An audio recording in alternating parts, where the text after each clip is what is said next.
algo así, es por su permeabilidad, su selectividad, ¿cierto? Por eso ahí está el guachimán de la discoteca, permitiendo entrar a algunos y manteniendo a otros fuera del sitio de acuerdo a ciertos criterios, ¿no? La célula tiene también sus criterios.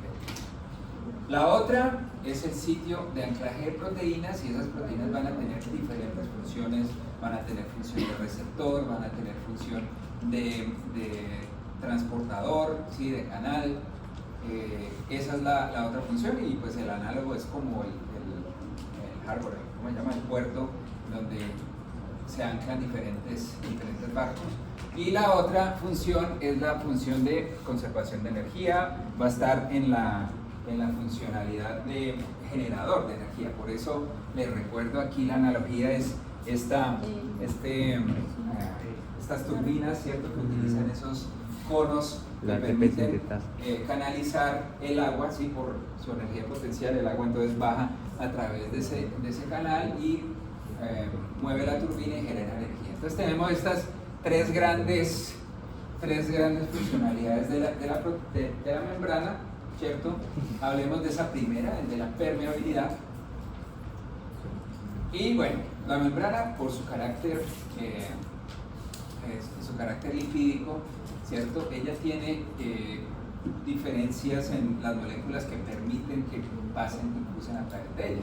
Por ejemplo, las moléculas que son apolares, ¿sí? Y que no son tan complejas como, por ejemplo, en los gases dióxido de carbono y oxígeno, ellos pueden difundirse sin ningún problema a través de la membrana, ¿cierto? Las moléculas hidrofóbicas, ya un poco más complejas como el benceno, ellas que son apolares, ellas también pueden cruzar a través de la membrana sin ningún problema.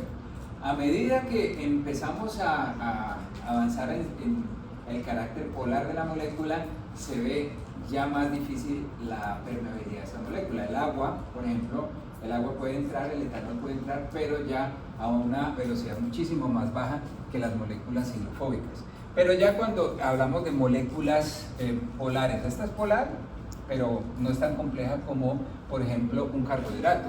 Esa ya es polar, los carbohidratos son polares, y los carbohidratos sí no pueden pasar a través de la membrana por la difusión facilitada, ellos no.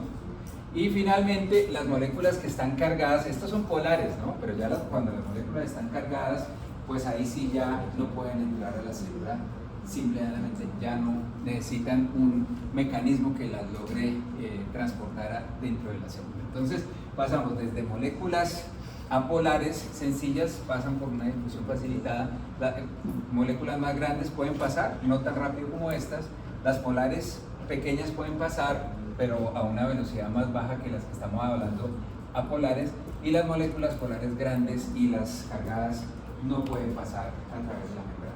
Entonces ahí está el bounce. Esto es una velocidad de permeabilidad de las moléculas. Entonces vemos que entre más cargada esté la molécula, se va a demorar muchísimo más el paso, ¿cierto? No va a ser permeable la molécula en la célula, y a medida que aumentamos su apolaridad, pues puede pasar mucho más fácilmente, más rápidamente a través de la membrana. Entonces eso nos va a representar que necesitamos una ayudita, y vamos para allá.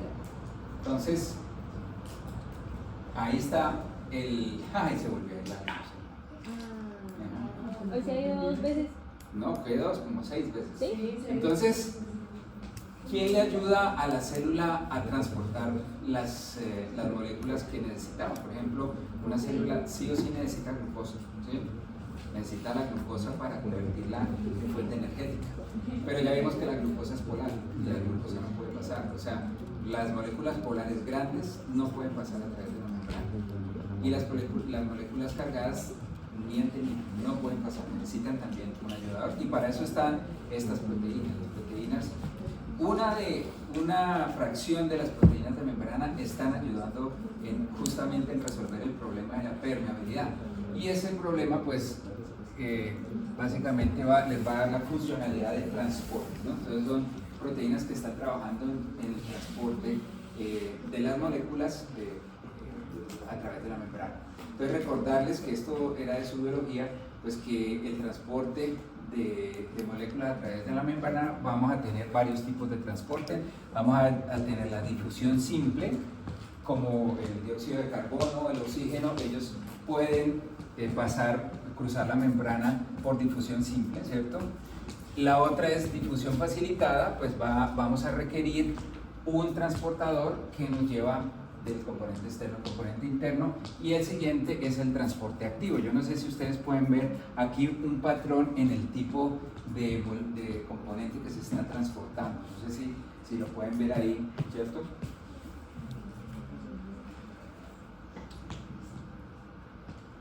Y nos lleva a esta parte, que es de su biología.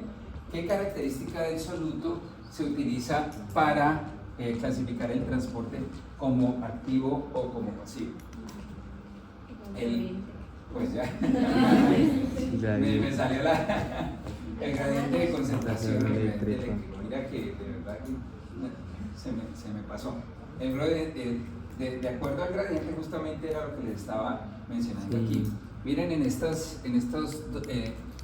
figuras tenemos el soluto, ¿cierto?, más concentrado en un lado de la membrana que en el otro. En este caso está más concentrado en este lado que acá. Dependiendo de cómo esté la concentración a un lado de la membrana o al otro, pues podemos tener diferentes tipos de transporte, y eso es lo que va a definir esta última parte de la clase. Entonces, para el transporte de membrana, para el transporte de membrana vamos a tener entonces varios tipos. Vamos a tener el transporte pasivo, que se hace por difusión simple o difusión facilitada. El transporte activo, que se va a hacer de manera primaria por bombas, secundaria por cotransportes, y eso nos va a llevar a la definición de tres tipos que llaman importe, simporte y antiporte. Y finalmente, y eso ocurre mucho en organismos como nosotros complejos, que es el transporte vesicular, que entonces ahí utilizamos, ya son vesículas que están rodeadas por membrana celular, que sirve para hacer endocitosis o exocitosis. ¿Sí? Entonces vamos a hablar del transporte. Esta es un buen resumen de todo lo que vamos a ver de aquí hasta el final de la clase, el tipo de transporte. Y eso va a definir varias de las proteínas que vamos a ver.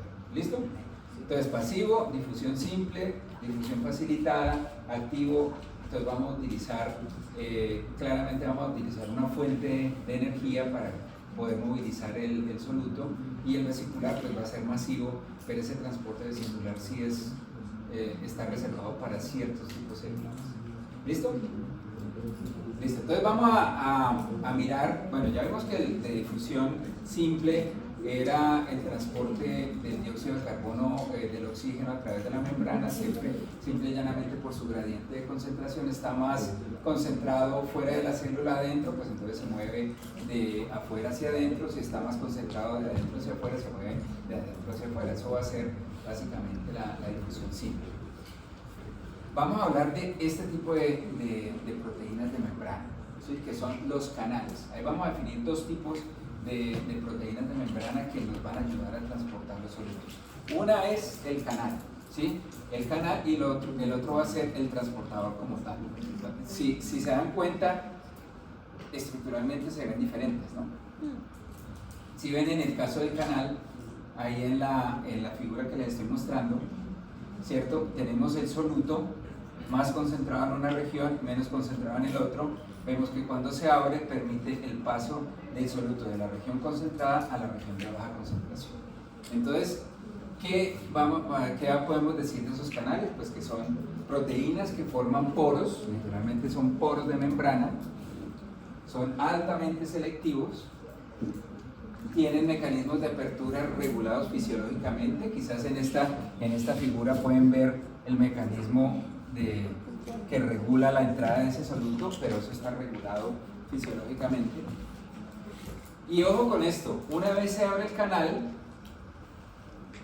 se abre en ambos lados de la membrana.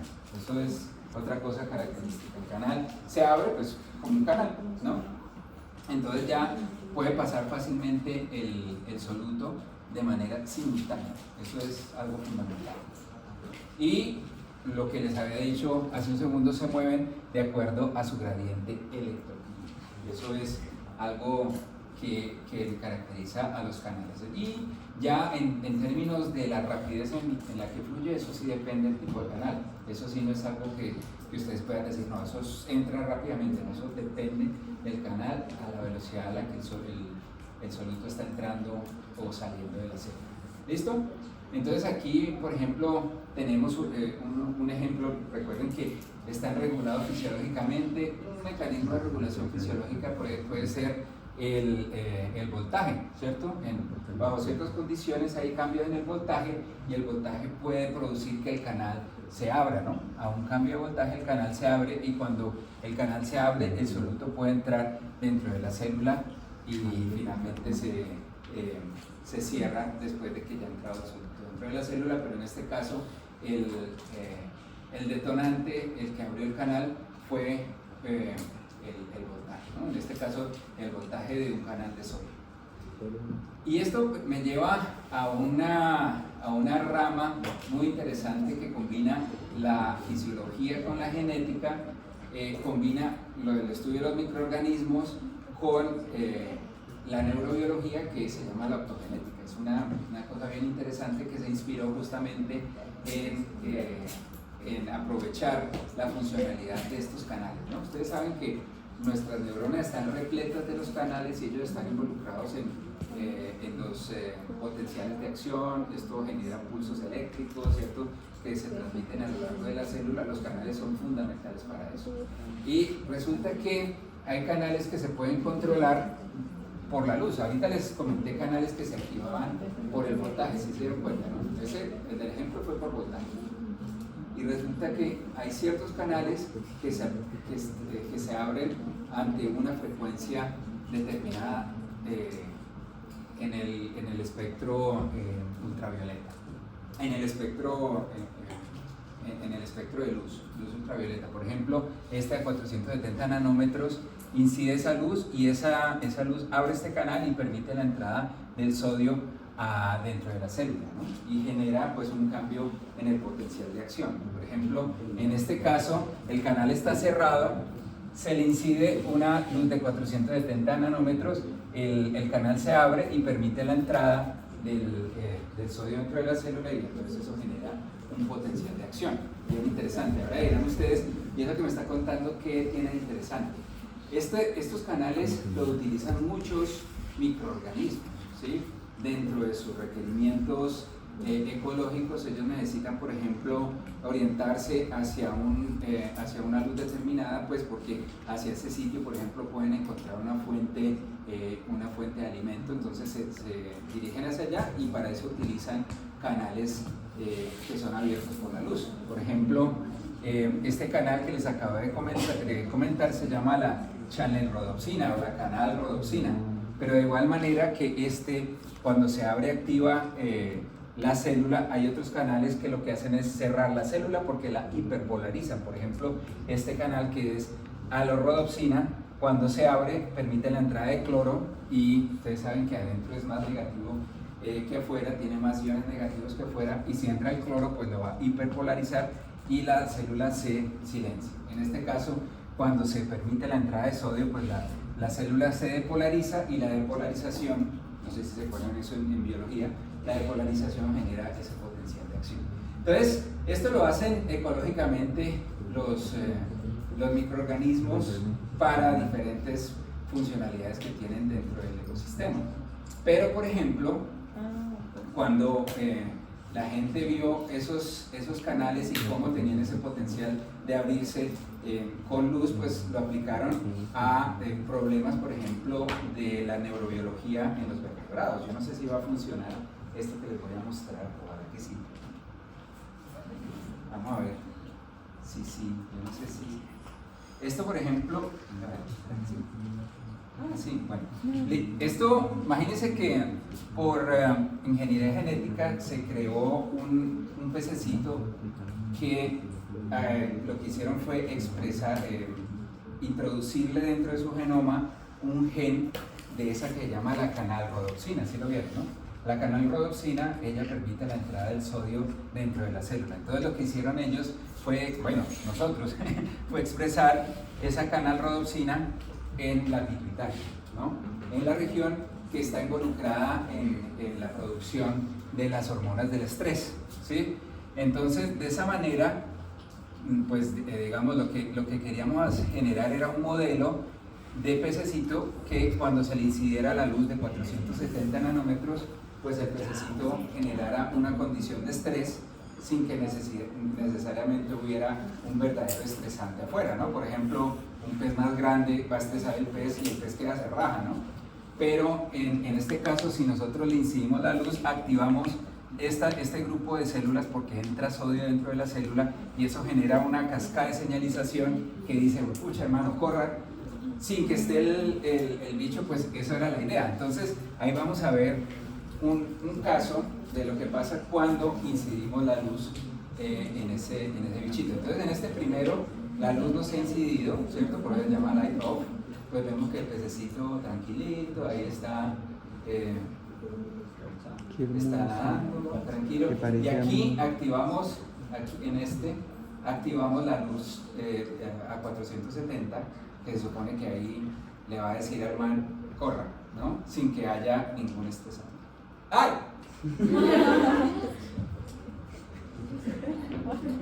Miren. Uy, Befo. A este le llamamos el efecto lavadora. Y la única diferencia fue que le metimos el gen dentro del genoma. Ese gen únicamente se expresa en la pituitaria, en las células claves para la señalización del estrés. Entonces ellas, con esa incidencia de luz, pues ellas van a hacer como que si hubiera un agente estresante y por eso corre. Entonces eso le ha permitido a los científicos realmente mapear la funcionalidad de células, de neuronas, que uno no sabe para qué carajo es que funciona. Aquí este está... La ratica, sí. Pero ahí te vio, ¿no? Sí. ¿Profe, usted ha trabajado con animales? Sí. ¿Con cuáles? Con el pez. No, pero, o sea... Águila.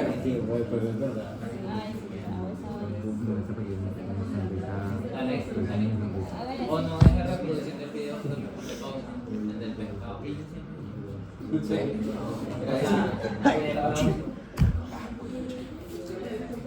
El de ratón es más feíto, pero...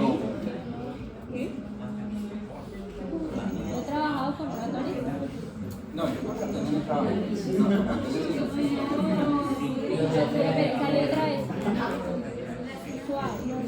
Dele para adelante.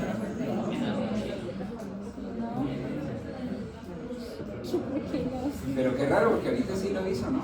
Sí, espera. O sea, pero tú dejaste el video reproduciéndose del pescado. No, ya está. No. Deja reproduciendo el pescado y lo pasa. Ahorita. A ver, pasa la diapositiva. Ya pasó. A ver, Y la siguiente, dele otra vez.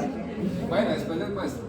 En este Es que creo caso, que usted el le dio ratón dos que veces, sí, yo no- creo que le dio dos veces al pasar la diapositiva. ¿Para ver el del ratón? Sí, es que es para eso. Ah, no. ¿No? y si te devuelven dos veces. Míralo, ahí está. Dele dos veces para... Bueno, ¿qué le pasa al ratón? Ah, ¿Qué le pasa al ratoncito? Bueno, si quieren después les muestro aquí, pues lo que pasa es que se utiliza para mapear regiones del cerebro que están involucradas en, por ejemplo, en agresión, ¿sí? Regiones del cerebro que te dicen comen, regiones que te dicen no comas, ¿sí? Y entonces en este caso el ratoncito, pues que no luce tan sano, se le hace una operación para meterle un electrodo en el cerebro para que incida en las células que uno quiere que respondan, ¿no? Entonces le incides la luz y activas artificialmente esas neuronas y miras a ver cuál es el correlato comportamental del ratón. Entonces en ese sentido tú puedes puedes, por ejemplo, hacer que un ratón que no es agresivo se vuelva agresivo, o decirle al ratón come cuando no tenía que comer, ¿no? O decirle al ratón no comas cuando no tienes que comer. Entonces ahí, claro, él va mapeando, vea, esto está involucrado en el deseo, esto está involucrado en esto, porque en la neurobiología eso es lo interesante, que hay muchas regiones que no sabemos para qué sirven en el cerebro, pero eso sí. Pero no los quería asustar con eso, pues entonces pasemos a la siguiente parte. Entonces, bueno, ya vimos los transportes, los canales, entonces ahora hablemos de los transportadores. Ahí sí que podemos ver una diferencia estructural en el transportador versus el canal. ¿Sí lo pueden ver? Sí.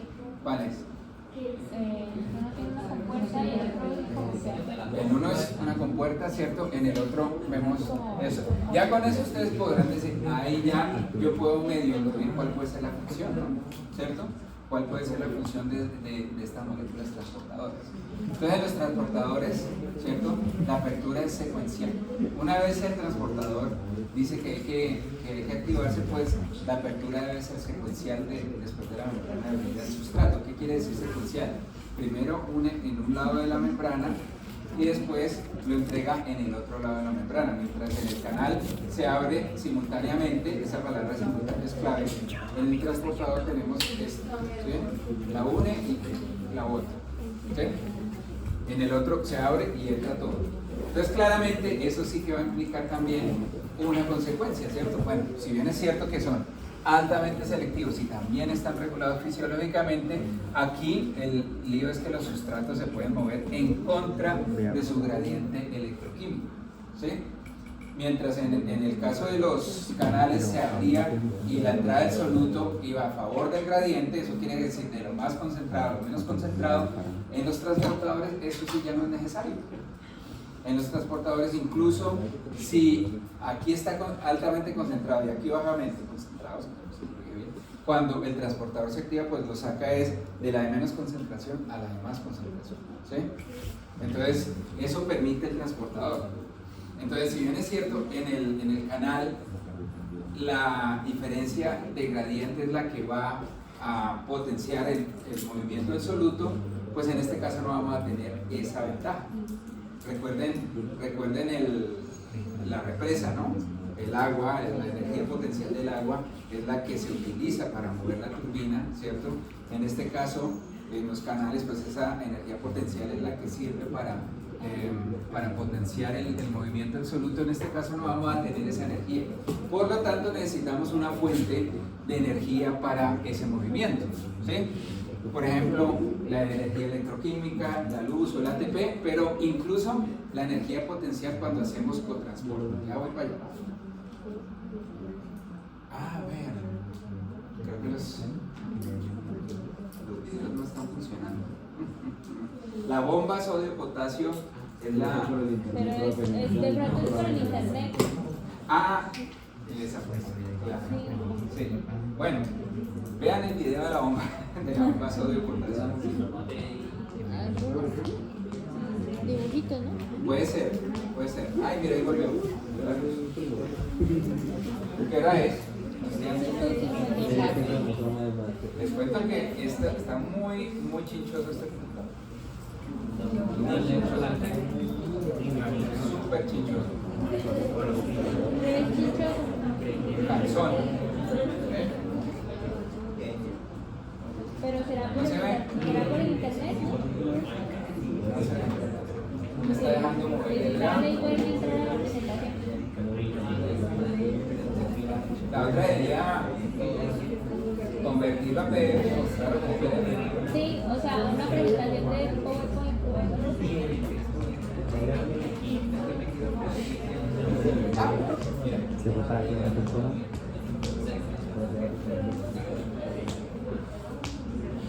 Bueno, aquí tenemos, por ejemplo, dentro de los transportadores primarios, pues ellos van a transportar, ¿cierto? Un sustrato, como en este caso, este transportador ABC que se llama ATP Binding Cassette o el cassette de unión al ATP. Este cassette, ellos por ejemplo se utilizan para transportar muchas de las de solutos que están en el periplasma, ¿cierto? Por ejemplo la maltosa, se unen a una proteína de unión que ella lo transporta a través de este transportador que utiliza el ATP, hidrólisis de ATP, para transportar este soluto a través de la membrana. Esa es una de las funciones. El otro que estuvimos viendo son este tipo de transportadores, ¿cierto? Que utilizan, que están exportando los protones fuera de la célula en contra del gradiente de concentración. Ellos también son transportadores, a pesar de que en la figura parece como si fueran canales, son transportadores. Y esto pues entonces nos lleva a definir 3 tipos de transporte y con eso terminamos. El transporte en donde el transportador está movilizando un solo soluto a través de la membrana, pues es lo que se llama un uniporte, ¿sí? Cuando estamos movilizando 2 solutos, uno en la misma dirección, o sea, ambos solutos en la misma dirección, es lo que llamamos un simporte, pues porque aprovechando que está la proteína, pues lo movemos a los dos a la vez, pero también podemos movilizar los 2 solutos, uno en una dirección y el otro en otra dirección, y eso es lo que se llama un antiporte, ¿sí? Entonces, uniporte, un solo soluto, 2 solutos van a ser o simportes si ambos se mueven en la misma dirección, o antiportes si uno se mueve en una dirección y el otro en otra. Por ejemplo, este que acabamos de ver es uniporte, ¿cierto? Y en ese caso pues requiere el ATP, pero resulta que en algunas situaciones podemos tener el movimiento, ¿cierto? El movimiento en contra del gradiente de concentración cuando el otro soluto se mueve a favor del gradiente de concentración, ¿sí? Ese es el que le da la energía. Entonces, si bien uno se mueve a favor del gradiente, esa es la energía que se utiliza para sacar el otro en contra del gradiente. Esos son, por ejemplo, muchos mecanismos que utilizan los antiportes. Se aprovechan de la energía potencial de mover uno en una dirección para sacar el otro en la otra dirección, ¿sí? Esos son los antiportes. Muchos de los importes utilizan también energía liberada por el ATP. Esos son los 3 tipos de movimiento. Recuerden que en este caso, pues, son los que se abren de manera secuencial. Bueno, y pues entonces estos son los tres fundamentales. No sé si tienen alguna pregunta. Me sacó la piedra eso. Bueno, para la próxima semana vamos a hablar entonces ya de principios de señalización celular. Vamos a hablar un poco de